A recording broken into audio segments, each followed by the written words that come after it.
Bande passante. L'info décryptée, un podcast de la Provence et Radio Star. Éric Miguet. Il promettait à ses patients un sourire de star, une nouvelle vie grâce à un coup de bistouri dans son cabinet dentaire des quartiers nord. Une promesse, une proximité qui séduisait. Pendant des années, les patients ont défilé à un rythme effréné. En peu de temps, Lionel Gage est devenu un dentiste prolifique. Son chiffre d'affaires était le plus élevé de France.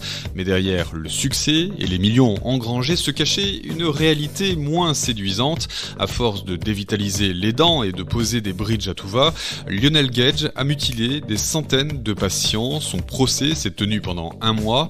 Retour sur l'histoire du dentiste bourreau dans ce nouvel épisode de Bande passante. Bande passante, l'info décryptée. Et je vous rappelle que si vous voulez suivre d'autres épisodes de Bande passante, les podcasts d'actualité du Journal de la Provence, il suffit de vous abonner sur les différentes plateformes comme Apple Podcast, Deezer ou encore Spotify.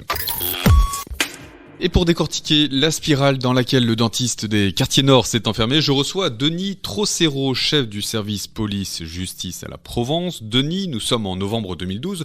Le procureur de la République à Marseille, Jacques Dallest, organise une conférence de presse et révèle les agissements et les soupçons qui pèsent sur Lionel Gage. Le procureur de l'époque, qui est réputé très médiatique, le procureur Jacques Dallest, organise une grande conférence de presse où il va nous apprendre que 2 chirurgiens dentistes des quartiers nord de Marseille aurait mutilé plusieurs centaines de personnes en se livrant à des dévitalisations de dents et autres. Donc des actes qui médicalement n'étaient pas justifiés. On est sur du gravissime en termes de montant, de persistance de cette pratique et d'abus sur des personnes vulnérables.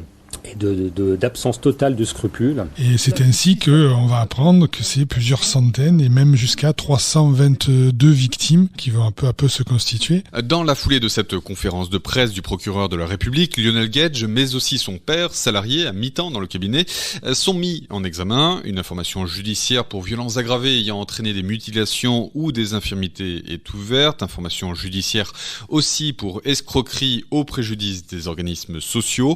Les faits sont graves, mais le dentiste ne fait pas de détention provisoire. Le père et le fils Gage sont présentés à un magistrat instructeur qui les met en examen et il annonce leur incarcération en quelque sorte. Donc c'est la suite de ça que la JLD n'a pas encore statué, elle va un peu mal le prendre et elle va décider de simplement les placer sous contrôle judiciaire.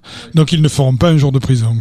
L'instruction se poursuit, les enquêteurs s'attachent à décortiquer le système que l'on baptisera le système Gage, une instruction qui prend du temps. C'est surtout qu'il faut des actes objectivés, il faut arriver à démontrer que des mutilations ont été commises. Il y aura 3 experts qui seront mandatés pour analyser si vraiment il y a eu mutilation ou pas mutilation, parce qu'ils ont jusqu'au bout contesté les faits. Tout ça va prendre beaucoup de temps. Une date d'audience est fixée au 28 février 2022. Un procès hors norme, comme pour les affaires terroristes. Une salle de 400 places a été spécialement aménagée. Des colliers ont été fournis aux victimes. Oui, on peut dire que la justice marseillaise a mis les petits plats dans les grands. Les victimes avaient des colliers verts ou rouges. Le vert voulant dire en gros qu'elles étaient partie civile et disposées à s'adresser, à répondre à la presse, alors que ceux qui étaient censés avoir des bracelets rouges étaient censés ne pas vouloir répondre à la presse. Bande passante, l'info décryptée. Le lundi 28 février, le procès des dentistes du quartier de Saint-Antoine s'ouvre. Denis Trocero, vous êtes sur place pour la Provence pour couvrir ce premier jour d'audience.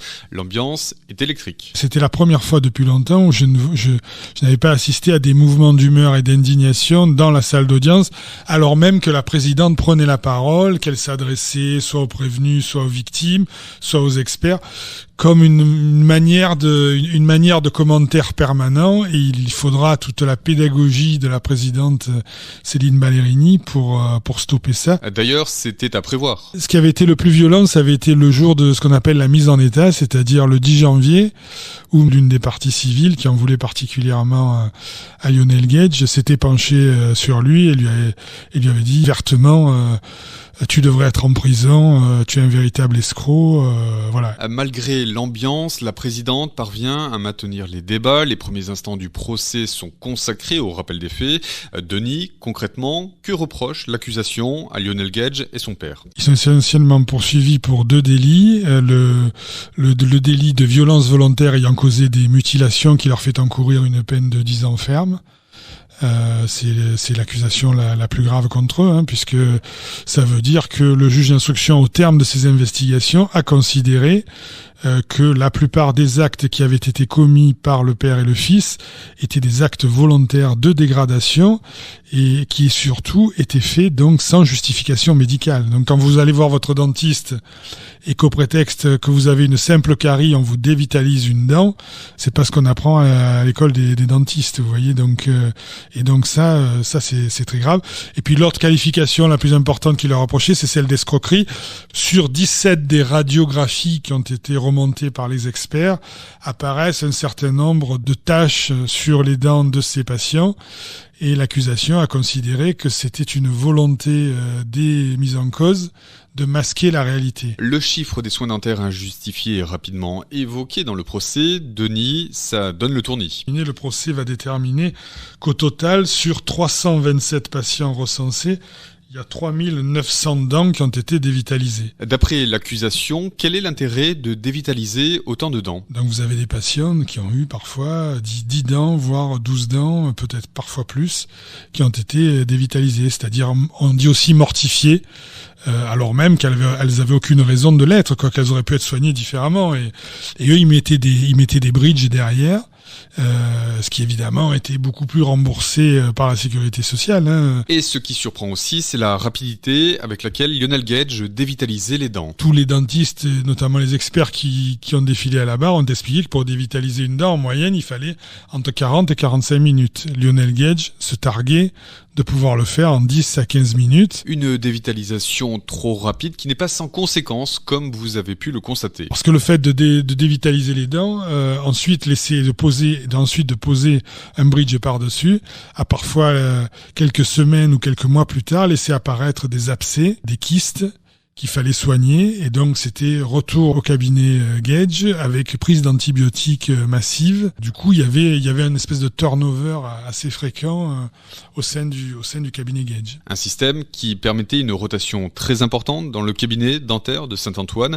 Le rythme de travail relevé par l'assurance maladie est assez impressionnant. C'était 28 fois plus de couronnes que la moyenne départementale qui était posée dans ce cabinet de l'avenue de Saint-Antoine. Et c'était surtout le plus gros chiffre d'affaires de France. Si le rythme de travail et le nombre de patients par jour étonnent dans ce dossier, se pose aussi la question de la fidélité très ancrée de la patientèle. Denis, vous le disiez, le cabinet de Lionel Gage était installé en plein cœur de l'avenue de Saint-Antoine, dans le 15e arrondissement de Marseille.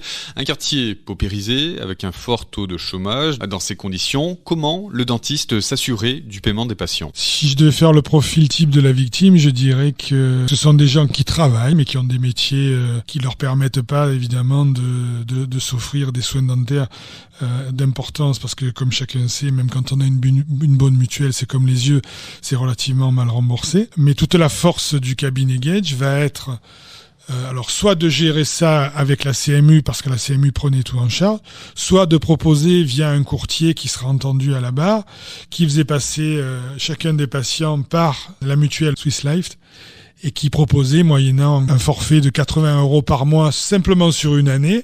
Après, ils annulaient immédiatement le forfait. Mais sur 80 € par mois, il y avait 300% de remboursement sécu, chose qui n'existait pas avec d'autres mutuelles. C'est ce qui a incité la plupart des patients à succomber à la tentation Gage. Une confiance qui s'est effondrée à mesure que les soucis dentaires pour les patients s'accumulaient. Denis Trocero, au cours de ce procès, vous avez rencontré nombre de victimes. Le témoignage de Nadia vous a marqué. Nadia a 53 ans, elle a consulté le docteur Gage pour une carie, mais de dévitalisation en dévitalisation, elle a perdu toutes ses dents. La Nadia, qui était attachée commerciale et qui s'est retrouvée, elle n'avait plus de dents et elle avait honte de montrer sa mâchoire.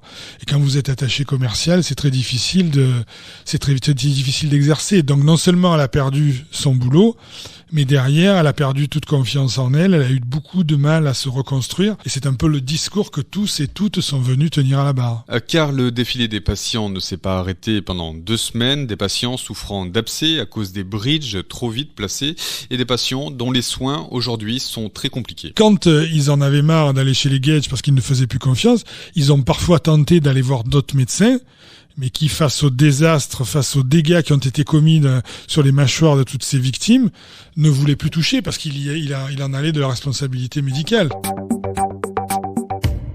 Face à ce défilé de victimes, la réaction du dentiste était très attendue. La presse accréditée a tenté à plusieurs reprises de s'entretenir avec Lionel Gage, mais le dentiste, tête basse et casquette vissée sur la tête, s'est muré dans le silence en dehors du procès. Denis Trocero, à la barre, comment le dentiste et son père se sont comportés? Ce qui a marqué vraiment les premiers débats d'audience à la barre sur leur système de défense ou sur leur façon de se comporter, c'était cette arrogance, c'est-à-dire non, nous ne souffrons d'aucune incompétence. Tout ce que nous l'avons fait, nous l'avons fait dans les règles de l'art. Bien sûr, on a pu se tromper, mais c'était pas volontaire.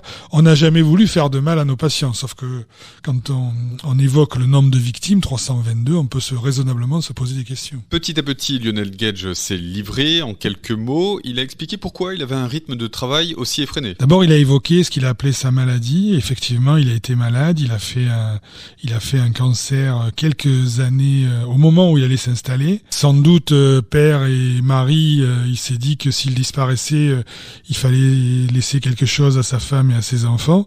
Ça, je pense que peut-être psychologiquement, ça a dû jouer dans son comportement. Mais derrière ce discours de vérité, il y a toujours eu, au cours de ce procès, une pointe d'arrogance dans son discours. Il se targuait à la barre d'avoir acquis et d'avoir investi chaque fois dans du matériel de qualité qui lui permettait de gagner du temps. Et c'est vrai que cette position un peu, un peu fanfaronne, elle va relativement mal passer. Ce sont des positions qui inclinent peu à l'humilité et qui en général sont pas très appréciées devant les tribunaux. L'autre point clé de ce dossier, c'est le train de vie que menait le dentiste de Saint-Antoine. Au cours de l'enquête, les gendarmes ont trouvé des toiles de maître, des biens immobiliers, des voitures de luxe et même un yacht, un train de vie qui explique selon lui son rythme effréné. Mais il dit que la plupart de ce qu'il a acquis, il l'a acquis à la force de son travail. C'est vrai qu'il travaillait beaucoup, parce qu'il y a peu de chirurgiens dentistes qui ouvrent leur cabinet à 6h du matin et que ça a arrangé certains patients de venir à 6h avant d'aller prendre leur travail. C'était parfois bien commode. Donc, mais il dit qu'à chaque fois quand il a acquis des biens immobiliers ou tout ce qu'il a acquis, il l'a acquis avec des prêts immobiliers, qu'il a fait des prêts, sauf qu'il a pas pris la mesure des remboursements qu'il a eu à faire derrière. Et donc il avait parfois plus de 50 000 € à rembourser par mois, des sommes considérables. Et donc pour ça, il fallait qu'il gagne beaucoup d'argent pour pouvoir Là, simplement, là où on peut peut-être lui donner raison, c'est de dire qu'à l'instant T, quand on a dit que son patrimoine était chiffré à hauteur de plus de 13 millions d'euros, avec un bateau, avec des toiles de maître, avec des biens immobiliers, dont une belle maison acquise dans la campagne aixoise, tout ça était des biens à crédit qu'il fallait encore qu'il rembourse. Et donc pour les rembourser, il fallait qu'il continue à travailler. Et à l'instant T, quand il était arrêté, mis en examen, etc., ils ne sont pas complètement à lui. Bande passante, l'info décryptée. Après un mois de procès, le lundi 4 avril, l'audience est consacrée au réquisitoire des deux procureurs. Des réquisitoires techniques très attendus par les parties civiles. Ce qui ressort, ce qui a été mis en lumière, c'est le système Gage. Et le système Gage, c'est quoi ? C'est ça, c'est la première arrivée dans le cabinet où il faut vite mettre en confiance, il faut tutoyer. On est recommandé par le tonton des quartiers nord, en qui est généraliste, en qui on a eu confiance jusque-là. Et donc on fait vite l'anesthésie ou on dévitalise le maximum dedans et là le patient ne peut plus réagir. Le système Gage ensuite c'est quoi ? C'est de faire croire que tout a fonctionné et que qui va leur donner ce fameux sourire de star. C'est un terme qui reviendra donc c'est aussi de passer par le courtier en assurance qui va les mettre en sécurité, qui va leur dire vous inquiétez pas, ça va pas vous coûter très cher, ça vous coûtera tout au plus 500 ou 600 €, parfois en liquide, parfois par chèque, mais pas plus. Donc les gens vont avoir confiance et à chaque fois ça va fonctionner. Au terme des réquisitoires, la peine maximale est requise pour violence volontaire ayant entraîné des mutilations. 10 ans de prison ferme sont requis contre Lionel Gage, 5 ans dont 1 avec sursis sont requis contre son père. Face à ce coup de massue, quel axe de défense va choisir choisir l'avocat de Lionel Gage, Frédéric Monneret, dans sa plaidoirie. Tout l'axe de la défense, et notamment de Maître Monneret, qui est un grand avocat marseillais, qui est un vrai pénaliste, ça fait bientôt 40 ans qu'il exerce, ça va être d'obtenir une requalification des faits de violence volontaire ayant entraîné une mutilation à des blessures involontaires. Mais surtout, il va essayer au-delà de la peine et de la qualification, là on marche en plein dans le droit, ça va être surtout d'essayer de leur rendre une espèce d'humanité. L'humanité dont ils ont fait défaut tous les deux à l'audience pendant 5 semaines de procès, et aussi de contester, de demander la relaxe pour les faits d'escroquerie, en considérant que les falsifications des radios qui ont été présentées par l'accusation, c'était pas des falsifications. Autant d'éléments pris en compte par la présidente du tribunal correctionnel de Marseille. Autre élément à prendre en compte, et c'est sans doute ce qu'attendent le plus les victimes, ce sont les indemnités. Le tribunal va devoir statuer sur 322 plaignants, raison pour laquelle le jugement va prendre du temps. Il sera rendu le 8 septembre prochain.